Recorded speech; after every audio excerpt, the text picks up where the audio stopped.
BRS ప్రభుత్వ హయాంలో కరీంనగర్ జిల్లాను ఒక వాటర్ హబ్ గా ఆనాడు కేసీఆర్ గారు బీఆర్ఎస్ ప్రభుత్వం మార్చడం జరిగింది. నిన్నగాక మొన్న లక్ష్మీ పంప్ హౌస్ మోటార్లు ఆన్ చేసి కాళేశ్వరం ప్రాజెక్టు ద్వారా వరద కాలువలోకి నీళ్లు వదిలారు. పొద్దున్న లేస్తే రేవంత్ రెడ్డి గారు కాళేశ్వరం కూలిందంటాడు. ఈ నిమిషానికి వరద కాలువలో ఉన్న నీళ్లు కాళేశ్వరం నీళ్లు కాదా? ఇలా వరద కాలువలో నీళ్లు వచ్చినాయంటే, వరద కాలువ రిజర్వాయర్ గా మారిందంటే లక్ష్మీ పంప్ హౌస్ నడుస్తేనే కదా వరద కాలువలోకి నీళ్లు వచ్చినాయి. ఇలా వరద కాలువ నీళ్లు కాళేశ్వరం నీళ్లవి. కేసీఆర్ గారు ఇలా ప్యాకేజ్ 6 గాని ప్యాకేజ్ 8 లో ఆ మోటార్లు పెట్టి టనల్ ను పూర్తి చేయడం ద్వారా వరద కాలువను రిజర్వాయర్ గా మార్చడం ద్వారా ఇటు చొప్పదండి, జగిత్యాల, కోరుట్ల, మెట్పల్లి, బాల్కొండ నియోజకవర్గాలకు అద్భుతంగా సాగునీరు అందించినటువంటి ప్రభుత్వం ఇవాళ బీఆర్ఎస్ ప్రభుత్వం.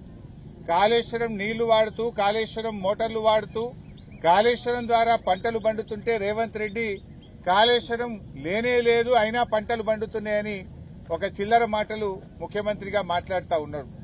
ఇలా వరద కాలువలో ఉన్న నీళ్లు గాని, వరద కాలువ మీద ఆధారపడి పండుతున్న పంటలు ఇవి కాళేశ్వరమియా కావా అని నేను ఈరోజు రేవంత్ రెడ్డిని అడుగుతా ఉన్నా. ఇలా మీరు ప్యాకేజ్ 6 మోటార్లు కాళేశ్వరంలో భాగం, ప్యాకేజ్ 8 కాళేశ్వరంలో భాగం, మిడ్మానేర్లో నింపిన నీళ్లు కాళేశ్వరంలో భాగం, అనంతగిరి, రంగనాయక సాగర్, కొండపోచమ్మ సాగర్, మల్లన్న సాగర్ లో నింపిన నీళ్లు కాళేశ్వరం నీళ్లు. ఈ రిజర్వాయర్ల కింద, ఈ ప్రాజెక్టుల కింద పండుతున్న పంటలు కాళేశ్వరం నీళ్లతో పండుతా ఉన్నాయి. ఇలా కాళేశ్వరం అంటే ఒక 100 కాంపోనెంట్లు, 3 బ్యారేజీలు, 16 రిజర్వాయర్లు, 18 సబ్స్టేషన్లు, 203 కిలోమీటర్ల టనలు, 1600 కిలోమీటర్ల గ్రావిటీ కెనాలు అన్ని కలిపితే కాళేశ్వరం. ఇవన్నిటి కూడా నడుస్తా ఉన్నాయి. వాటి కింద బంగారంలో పంటలు పండుతా ఉన్నాయి. కానీ నువ్వు ఇవాళ కాళేశ్వరం లేకుండానే వరి పంట దేశంలో అత్యధిక పండించిన అని చెప్పి మాట్లాడుతా ఉన్నావు. ఇది నీ ప్రభుత్వం రాకముందే చరిత్ర తిరగరాసింది బీఆర్ఎస్ ప్రభుత్వం. 2022 సంవత్సరంలోనే దేశంలో అత్యధిక వరి పండించే రాష్ట్రంగా ఈ తెలంగాణను మలిచిందే బీఆర్ఎస్ ప్రభుత్వం, నువ్వు కాదు. నువ్వు వచ్చిన తర్వాత ఓ చెక్ డ్యాం కట్టింది లేదు, ఓ చెరువు కట్టింది లేదు, నువ్వు ఒక ప్రాజెక్టు కట్టింది లేదు. ఇలా కాళేశ్వరం ప్రాజెక్టుకు గత 2.5 సంవత్సరాల్లో నువ్వు 2 రూపాయలు కూడా ఇస్తలేవు. కాలువలు తవ్వితే ఇంకో 10 లక్షల ఎకరాలకు నీళ్లు పోవడానికి సిస్టమ్ అంతా రెడీగా ఉంది. రిజర్వాయర్లు అయిపోయినాయి, టనల్ అయిపోయినాయి, మెయిన్ కెనాల్ అయిపోయినాయి. నువ్వు చేయవలసిందల్లా కూడా చిన్న చిన్న పిల్ల కాలువలు, పంట కాలువలు తవ్వడం ద్వారా లక్షల ఎకరాలకు నీళ్లు ఇచ్చే అవకాశం ఉంది. కానీ అది చెయ్యకుండా ఇవాళ బీఆర్ఎస్ నాయకుల మీద పగబట్టినవు, కాళేశ్వరం ప్రాజెక్టు మీద కక్ష కట్టి ఇలా రైతులను ఇబ్బంది పెడతా ఉన్నావు. కొద్ది ఖర్చుతో కాళేశ్వరం ప్రాజెక్టు కింద లక్షలాది ఎకరాలకు ఇలా పంట పండేటువంటి అవకాశం ఉంది. ఇవాళ ఇప్పటికైనా పిచ్చి కూతలు మానుకో. ఇవాళ మెదక్ జిల్లాలో గాని, సిద్దిపేటలో గాని, ఇటు కరీంనగర్ జిల్లా గాని, అటు సిరిసిల్ల జిల్లా గాని, అటు హుజూరాబాద్ ప్రాంతంలో గాని ఇవన్నీ కూడా కాళేశ్వరం కింద పండుతున్న పంటలు. కానీ నువ్వు కాళేశ్వరం లేకుండా పండిందని కొంతమంది మంత్రులు, ముఖ్యమంత్రి గారు పదే అబద్దాలు వల్లవేస్తున్నారు. అసలు అద్భుతంగా ఈ కరీంనగర్ జిల్లాను తీర్చిదిద్దింది బీఆర్ఎస్ ప్రభుత్వం. ఎల్లంపల్లి ప్రాజెక్టు మీ హయాంలో పూర్తి కాలే.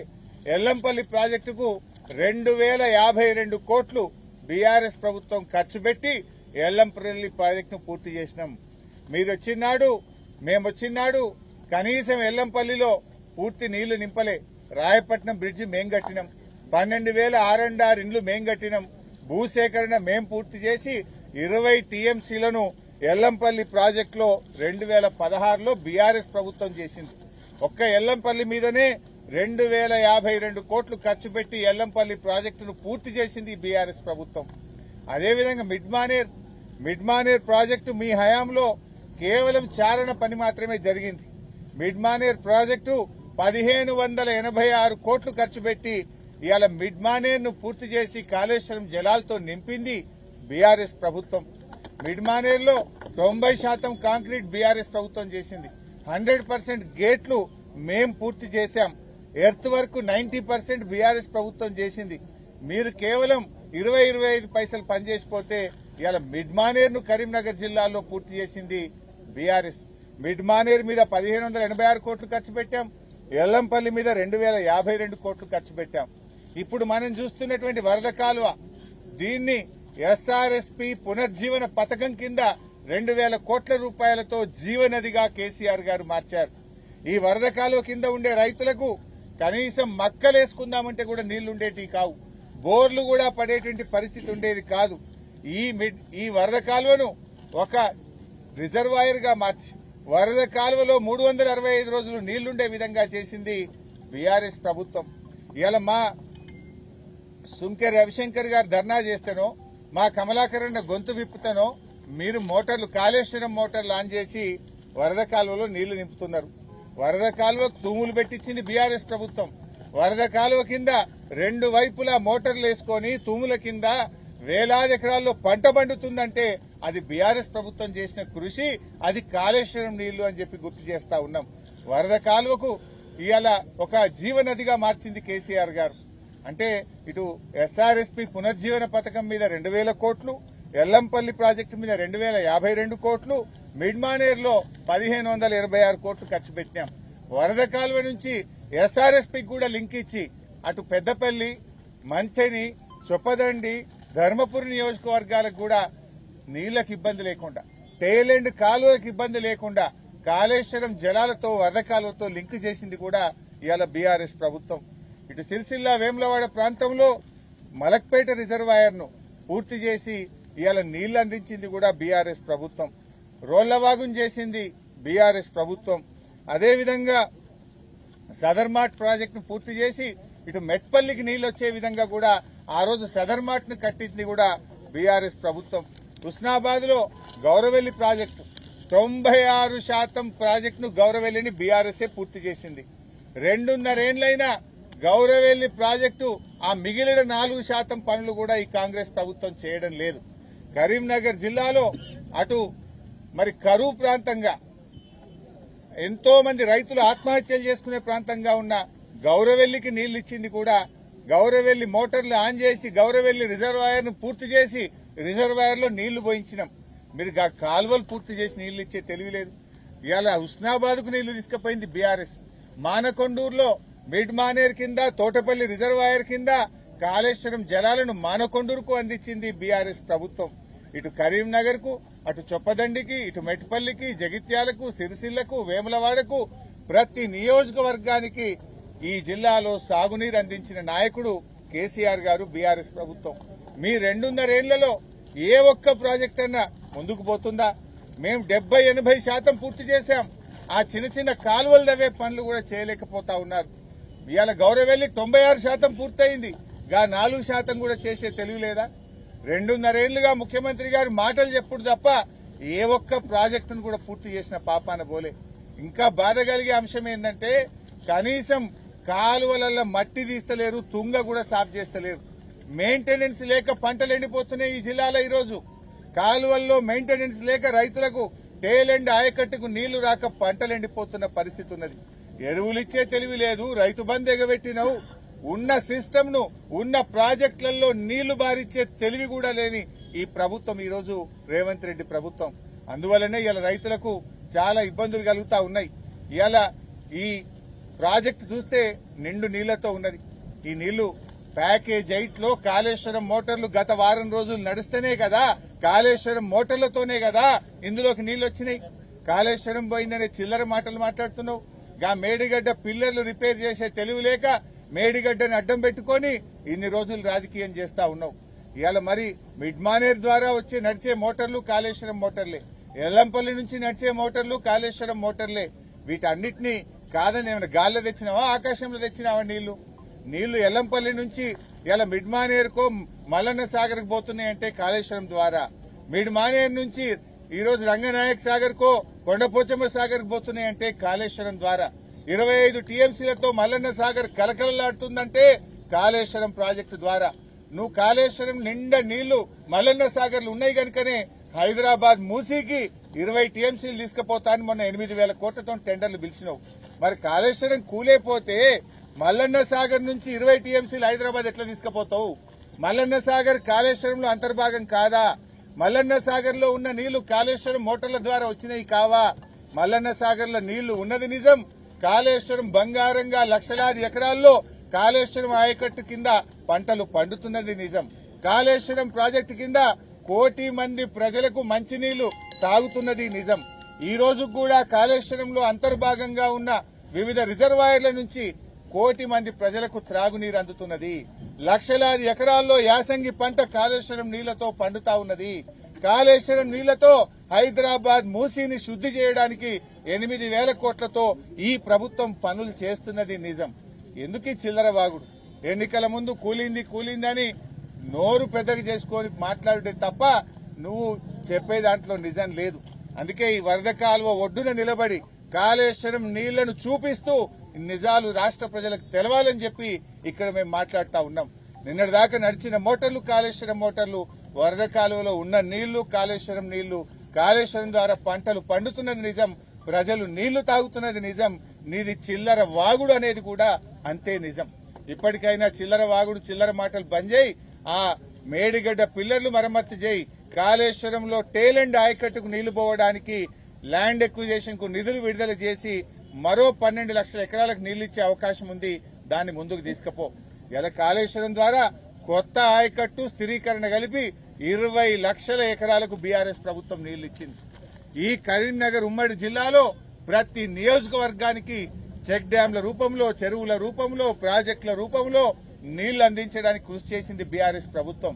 నీ 2.5 ఏళ్లలో మొత్తం ఉమ్మడి కరీంనగర్ జిల్లాలో ఒక 10,000 ఎకరాలకు నీళ్లు ఇస్తే చూపి నాకు. నువ్వు ఒక 10,000 ఎకరాలకు కొత్తగా ఆయకట్టు ఎక్కడన్నా ఇచ్చినావా? 2.5 సంవత్సరాల్లో ఎక్కడన్నా ఒక చెక్ డ్యాం కట్టినావా? జానుడి కాలువ దవ్వినావా? ఇవాళ ఈ ప్రజలు, కరీంనగర్ ప్రజలకు సాగునీరు అందుతున్నదంటే బీఆర్ఎస్ ప్రభుత్వం చేసిన కృషి. అటు ఎల్లంపల్లి అయినా, ఇటు మిడ్ మానేర్ అయినా, అటు మలక్పేట రిజర్వాయర్ అయినా, ఇటు గౌరవెల్లి అయినా, ఈ లక్ష్మీ కెనాల్ అయినా, ఈ వరద కాలువ పునర్జీవన పథకమైనా ఇవన్నీ కూడా కేసీఆర్ రూపకల్పన చేసి వారి హయాంలో జరిగిన పనులు. ఇప్పటికైనా చిల్లర మాటలు మానండి, ప్రజల కోసం కాలువలు పూర్తి చేయండి అని చెప్పి డిమాండ్ చేస్తున్నాం. పిల్లర్ల దగ్గర ఇసుక తవ్వకాలు జరుగుతున్నాయి, టిప్పర్లు పోతున్నాయి, బ్యారేజీలకు పిల్లర్లకు ప్రమాదం ఉంటుంది. ఎన్డీఎస్ఏ రిపోర్ట్ లో స్పష్టంగా చెప్పిండ్రు, ఆలస్యం చేయొద్దు, యుద్ద ప్రాతిపదికన మరమ్మతులు చేపట్టాలని. ఎన్డీఎస్ఏ రిపోర్ట్ ఇచ్చి 2 ఏళ్లు అవుతున్నా ఈ ప్రభుత్వం కావాలని ఆలస్యం చేస్తా ఉంది. ఆ ప్రాజెక్టు కూలిపోవాలి, ఆ ప్రాజెక్టు పనికి రావద్దు అనే ఒక రాజకీయ దుగ్ధతో, కక్షతో ఇవాళ కాళేశ్వరంను, ఆ మేడిగడ్డ పిల్లర్ను ఎడబెడతా ఉన్నారు. కాళేశ్వరం బ్యూటీ ఏంటంటే ఇట్ హ్యాస్ 3 సోర్సెస్. ఒకటి, ఎస్ఆర్ఎస్పీ నుంచి డైరెక్ట్ గా మిడ్ మానేరుకు రావడం ద్వారా కాళేశ్వరం నీళ్లు అందుతాయి. ఎల్లంపల్లి నుంచి నీళ్లు ఎత్తడం ద్వారా కాళేశ్వరం ప్రాజెక్టుకు నీళ్లు అందుతాయి. 3వ అవకాశం మేడిగడ్డ ద్వారా కూడా నీళ్లు అందుతాయి. 3 అవకాశాలు ఉంటాయి కాళేశ్వరంకు. మేడిగడ్డ ఒక్కటే కాదు, ఇటు ఎల్లంపల్లి నుంచి, అటు ఎస్ఆర్ఎస్పీ నుంచి, ఇటు మేడిగడ్డ నుంచి. ఈ రోజు మరి కాళేశ్వరం కింద ఇన్ని లక్షల ఎకరాలు పంట పండుతుందంటే అటు ఈ 2 ఏళ్లు వర్షాలు బాగా పడ్డాయి. ఎల్లంపల్లి నుంచి, ఎస్ఆర్ఎస్పీ నుంచి మోటార్లు నడవడం వల్ల కాళేశ్వరం ప్రాజెక్టు ఇవాళ బ్రహ్మాండంగా పంటలు పండుతా ఉంది, సాగునీరు అందిస్తా ఉంది. కరువు వచ్చినప్పుడు మేడిగడ్డ ఉపయోగపడుతుంది. మేడిగడ్డ పిల్లరు కుంగి ఉన్నా కూడా మేడిగడ్డ మోటార్లు ఆన్ చేయొచ్చు, ఇప్పుడు కూడా నీళ్లు తేవచ్చు. నీళ్లు తేవడానికి ఆ పిల్లరు కుంగడానికి అడ్డు కానే కాదు. నదీ ప్రవాహం ఉన్నప్పుడు కూడా, మనకు లెవెల్ ఉన్నప్పుడు మేడిగడ్డ మోటార్లు ఆన్ చేసి రైతాంగానికి నీళ్లు ఇచ్చే అవకాశం ఉంది. కానీ రేవంత్ రెడ్డి ఉద్దేశపూర్వకంగా ఇలా మోసం చేస్తా ఉన్నాడు. నేను అడుగుతా ఉన్నా, రైతు బంధు ఏమైంది? కేసీఆర్ గారు 2 పంటలకు ఆ రోజు ఇస్తే 3 పంటలకు రైతు బంధు ఇవ్వాలని మాట్లాడిన రేవంత్ రెడ్డి ఇవాళ 3 పంటలకు రైతు బంధు ఎగ్గొట్టిండు. నువ్వు వచ్చినాక ఇది 5వ రైతు బంధు, 2 ఇచ్చినావు, 3 ఎగ్గొట్టినావు. ఆనాడు 3 పంటలకు రైతు బంధు ఇవ్వమన్నా నువ్వు ఇవాళ 3 పంటలకు రైతు బంధు ఎగ్గొట్టినావు. నీకు తిట్ల మీద ధ్యాస తప్ప రైతుల మీద ధ్యాస లేదు.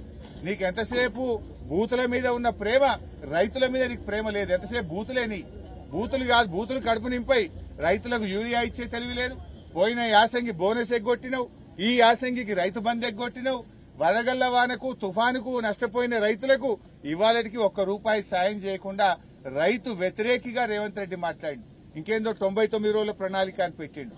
ఆ 99 రోజుల ప్రణాళికలో రైతుల గురించి చెప్తారట. ఏం చెప్తావు రైతుల దగ్గర పోయి? కరెంటు 24 గంటలకు వెళ్ళి 12 గంటలు చేసినా, అప్పుడు కేసీఆర్ ఉన్నప్పుడు ఆటో డ్రైవర్ చెప్తే ఇంటికాడికి యూరియా వస్తుండే, యూరియా రాకుండా చెప్పుల లైన్లో పెట్టిట్టు చేసిన, యాసంగిలో బోనస్ ఎగ్గొట్టినా, ఈ యాసంగికి రైతు బంధు ఎగ్గొట్టినా, వడగళ్ల వాన పైసలు ఎగ్గొట్టినా, నన్ను చూడుండి అంటావా పోయి ఏ మొహం పెట్టుకొని పోతున్నావు 99 రోజుల ప్రణాళికల మహిళల ప్రోగ్రాం పెట్టినావు 99 రోజుల ప్రణాళికల మహిళల దగ్గరికి పోయి నేను మహాలక్ష్మి 2500 ఎగ్గొట్టినా నేను తులం బంగారం ఎగ్గొట్టినా స్కూటీలు ఎగ్గొట్టినా అని చెప్పడానికి పెట్టుకున్నావా 99 రోజుల ప్రణాళిక అసలు నువ్వు ఏం చేసినావని 99 రోజుల ప్రణాళిక అవ్వాతాతలకు ఒక్క కొత్త పెన్షన్ ఇచ్చినావా నువ్వు భర్త చనిపోయిన చెల్లెలకు ఒక్క పెన్షన్ ఇచ్చినావా ముసలోళ్ళకు ఒక కొత్త పెన్షన్ ఇచ్చినావా 3 లక్షల పెన్షన్లు తీసేసినావు నువ్వు పెన్షన్లు తీసేసినావు తప్ప కొత్త పింఛన్ ఇచ్చింది లేదు 4000 ఇచ్చింది అంతకంటే లేదు ఇవాళ కేసీఆర్ ఇచ్చిన 2000తోనే బీడీలు చేసిన అక్క చెల్లెళ్ళు అవ్వాతాతలు ఇలా బతుకుతున్నారంటే కేసీఆర్ ఇచ్చిన 2000 పెన్షనే నువ్వు పెన్షను ఇవ్వలేదు రైతు బంధువు ఇవ్వలేదు మహాలక్ష్మి ఇవ్వలేదు రైతులను మోసం చేసినావు ఎస్సీలను మోసం చేసినావు గిరిజనులను మోసం చేసినావు ఏం చెప్తావు 99 రోజుల ప్రణాళికల ఉత్త నువ్వు పోలీసు వాళ్ళని పెట్టుకుని రాకపోతే నీ ప్రణాళిక సంగతి నీ ఎమ్మెల్యేల సంగతి నీ మంత్రుల సంగతి చెప్తారు ముంగట పోలీస్ జీబులు వెనక పోలీస్ జీబులు సివిల్ డ్రెస్ లో పోలీసు వాళ్ళని పెట్టుకుని మమ్మ అనిపించుడు తప్ప పోలీసు వాళ్ళని లేకుండా రమ్మని ఊర్లకు నీ 99 రోజుల ప్రణాళికల్లో నీ మంత్రులు నువ్వు పోలీసు వాళ్ళు లేకుండా ఊర్లలోకి రండి ప్రజలు మీ సంగతి చెప్తారు పంటలు ఎండిపోయి నారాయణపూర్ వాళ్ళు